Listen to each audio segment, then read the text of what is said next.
खबर न्यूजने या उपोषणकर्ते यांच्या सुधाकर घारे यांच्या भेटीचा घेतलेला हा वृत्तांत।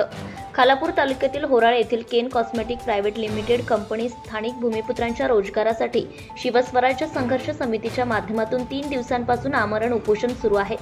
उपोषणास्थळी राष्ट्रवादीचे नेते सुधाकर घारे यांनी भेट देऊन स्थानिकांच्या समस्या जाणून घेतल्या।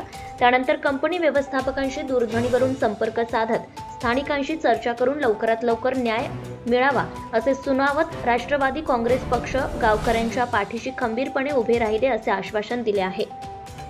यावेळी तालुका अध्यक्ष संतोष बैलमारे, कार्याध्यक्ष भूषण पाटील, जिल्हा सरचिटणीस शरद कदम, ज्येष्ठ पत्रकार बाबू पोटे, स्थानिक कार्यकर्ते शरद मुंढे यांच्यासह स्थानिक ग्रामस्थ उपस्थित होते।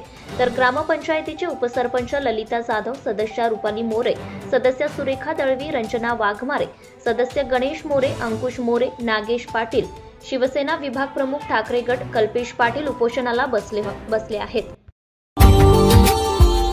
Subscribe now and press the bell icon. Never miss an update.